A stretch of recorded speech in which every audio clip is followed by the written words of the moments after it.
For years I've put up with trim tabs that are too small and inefficient on this boat, and with their external hydraulic lines, they've really been prone to leaks. So this week on my boat, we're going to put on a larger and more efficient set of Bennett Trim Tabs that also come with some really cool features. The first step in the project was to get rid of the old, a task I was more than happy to do. With the old tabs gone, plenty of mass epoxy fillet mix was used to fill the holes. As always, a lot of time went into sanding the repairs. Now when you're setting a tab in place and positioning it on the hull, there's a couple of things you want to pay attention to. First of all, you've got to keep it just above the hull line as it follows along, but also away from the hard chine of the boat, and it doesn't matter that you're passing over any lifting strakes. With the locations marked, the backing plate was used as a template to drill the mounting holes. Assembling the backer plate, trim tab and hinge plate, the first mounting screws were inserted and started by hand. The balance of the screws were driven in with a drill.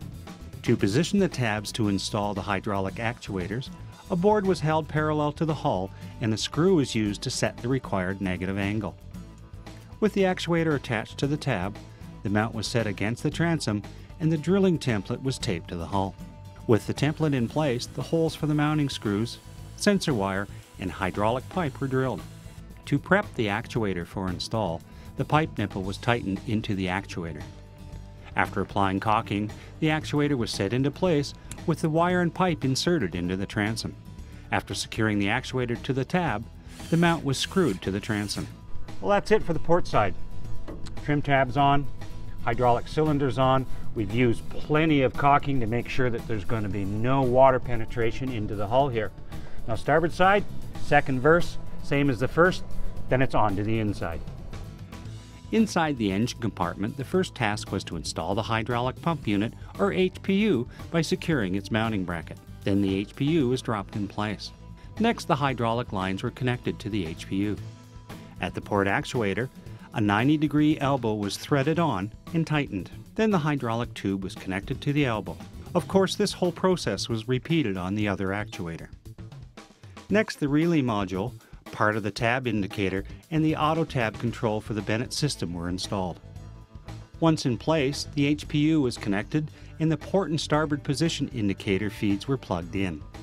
Next up was the task of fishing the two cables through to the helm. A fun task, but I won't bore you with the details. At the helm, the old switch was unfastened and the control wires cut. To open up access to install the new controls and wiring, the helm access panel was removed. After making some minor modifications, we were able to install the tab controls in the existing dash plate. Next, the cables for the electronic indicator control and the auto tab control were plugged in, and the panel was secured. Under the helm, the power leads for the HPU, indicator control, and auto tab control keypad were connected to the original setup's power supply. Ahead of the helm, the last component installed was the ATC control unit, which measures the attitude of the boat to automatically control the tabs. Back at the transom, the ATC control unit was plugged in, followed by the positive and negative wires from the HPU. The pigtail was then connected from the helm to the main harness and the relay module. Finally, the system's ground and positive power wires were connected from the HPU into the existing power from the helm. With everything connected, the HPU was topped up with transmission fluid. With the Bennett system powered up, both the tab indicators and the ATC were flashing, indicating they needed calibration.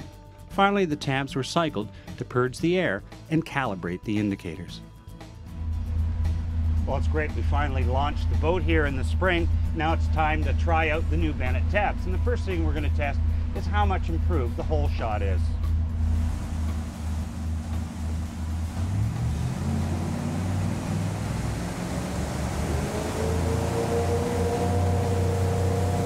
Now that was amazing, really greatly improved.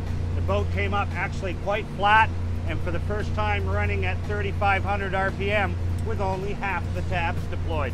Now we've got the boat in an absolute wonderful position where the attitude is just right. It's now time to set the automatic trim control. So we actually just turn on the automatic tab control here, press the set, and when the blue light flashes that says we've set our 0 point, the boat will now stay in this attitude automatically. Well, that's it for my boat this week. It was a bit of a time-consuming install, but I'm glad we did do it. The tabs are really fantastic. The larger tabs have given this boat a much better hole shot where it's coming out a lot flatter and quicker. Now the automatic tab control, when you set it up, keeps the boat in the attitude where it runs the best, even through the turns. Now Bennett says with the larger tabs and the automatic tab control, over the season should notice improved fuel economy, and I certainly hope that that's the case.